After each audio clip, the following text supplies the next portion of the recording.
So tonight, I know I've got probably maybe 30 minutes to kind of get through several slides, but I want to talk about three themes that are really, really important to me.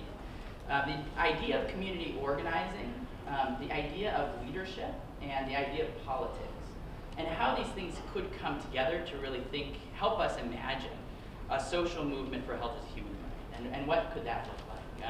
We were talking a lot about this afternoon about this big hospital that we're building in the Central Plateau of Haiti. And this is a picture of it. I think it's a testament to what's possible. We'll talk more about it. But really the idea of how we join together to make things like this happen, not just once, not just in one town or village, but really enable ministries of health to scale good public health systems that can protect the human right to health for far more people. So Partners in Health, since its very inception, when Dr. Paul Farmer, one of our founders, and Ophelia Dahl. Paul was, I think, 22. He had just graduated from Duke. Ophelia was 18. She was on a gap year from her high school in the United Kingdom. And the two of them met in a town, which we'll talk more about, called Mirabelet in the Central Plateau. But they went not far from Mirabelet to this town, which you see in that picture, a town called Conge. Does anyone know what's significant about Conge? Many things significant. Any thoughts? So, yeah. Was it flooded? It was flooded. By what? A hydroelectric dam. Yeah, exactly. Who built the hydroelectric dam? We did. Bush. World Bank. No, not Bush. Bush is actually, George W. Bush is actually a protagonist in this story that I'm going to tell. Yeah, so basically a hydroelectric dam funded by the World Bank. Hydroelectric dams aren't inherently bad. People need electricity, and hydroelectricity is actually not a bad way to get electricity. But what they didn't do is they didn't tell the people behind the dam their homes, their villages, their livelihoods were going to be flooded. And so these people were forced to grab what little belongings they had, climb up the side of these scraggly, totally deforested hills, and eke out a living, mostly unsuccessfully. And this was the setting that Paul and Ophelia first started to work. And the notion of a preferential option, which is straight out of Catholic social teaching, being at a Jesuit institution, a preferential option for the poor, you could imagine not a better place to begin to practice that work. And he was completely depressed. He had resigned himself to die. And Paul met him and said, well, actually, we have ARVs, antiretrovirals, the treatment for HIV. We have tuberculosis medicines, which cured tuberculosis, and you'll be okay. We're going to take care of you. And 6 months later, can you imagine what he might look like? This is him after just 6 months of these medicines. Access to the standard of care, which is TB meds and antiretroviral therapy. So that's him with his niece, who he's able to help care for.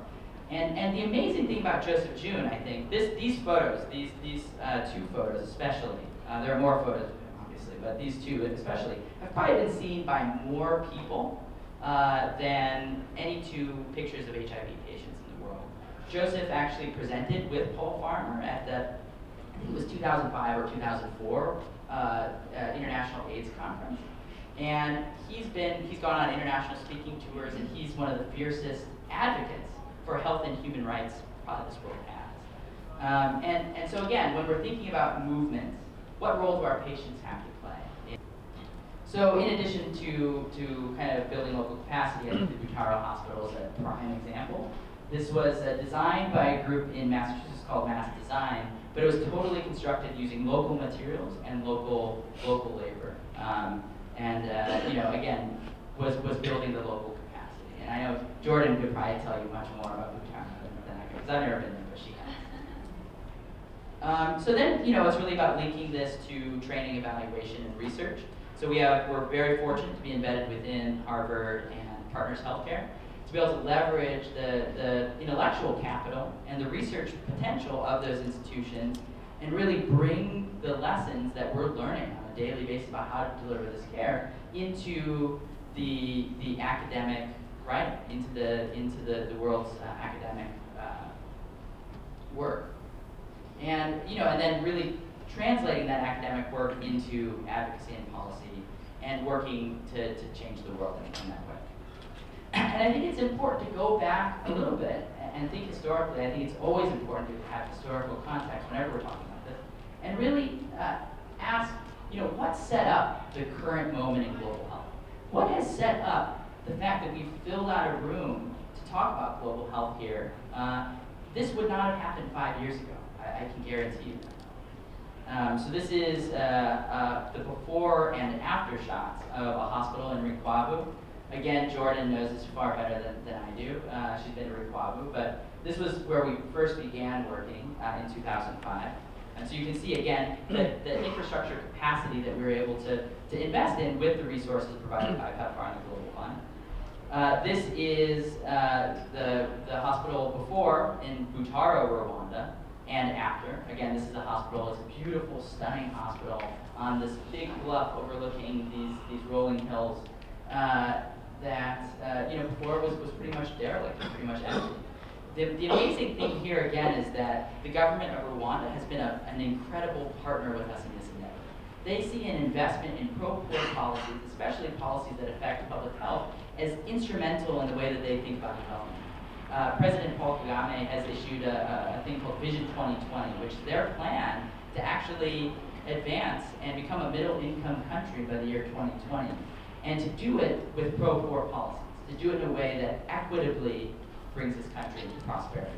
And so they've invested, and they helped cover 25% of the construction costs of this beautiful hospital, and are continuing to actually cover more than 48% of the operating costs. So we want to talk about sustainability, we want to talk about scale. Working and accompanying ministries of health and governments to scale these types of systems is essential. They're hard to imagine. I think that these maps do a decent job kind of capturing the disparity.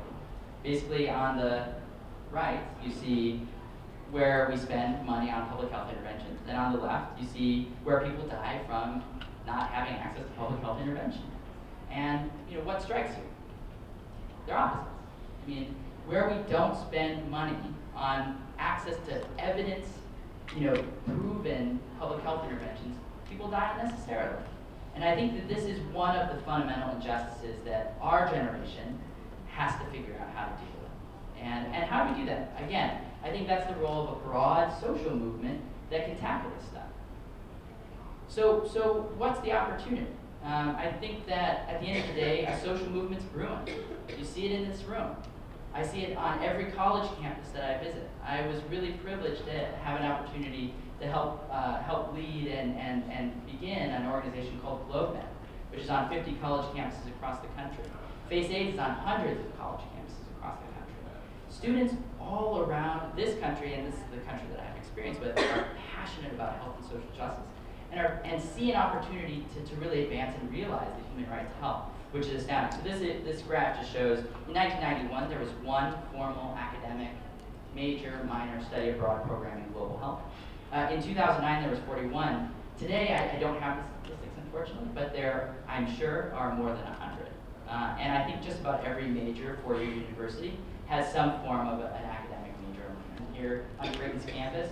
And also, I think, thirdly, it's about organizing our patients, our providers at our sites to enable them to demand their right to health. We need to enable practitioners.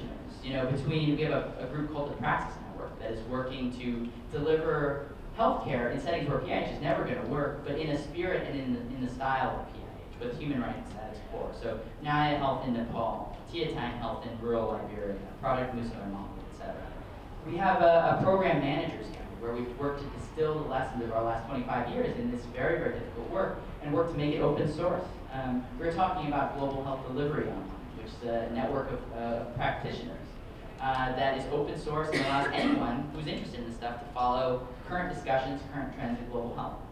And then third, we need to be better, and I think we need to be more aggressive and a lot more radical about thinking about the policies that need change that are currently constraining our ability to do this work, and will continue to do so. So we need to be continuing to fund and expand things like PEPFAR and the Global Fund. And we need to not just expand those things, but also reform them such that they're about funding public health system strengthening. not just about funding DC-based NGOs that are doing good work, but really about helping the public sector, the governments of these places really bolster their capacity. If we stay committed to this work over a period of decades, it's a 320-bed, state-of-the-art hospital with 4 operating rooms, an operating theater. It's totally solar powered. The entire roof is covered with solar panels. It's producing so much electricity that we're actually not able to use it all, and we pump electricity back out into the Haitian grid. And it's going to be something that transforms the way we look at healthcare access and access to hospital-based services in a very, very poor country. And so, I'll just end with, thanking you all so much for inviting me here tonight. I mean, it's meant the world to get to share our work. And I hope that, I can, I've made a strong enough case that we can work alongside each of you for a long time to come to really make more hospitals like Miracle possible and invest more in public health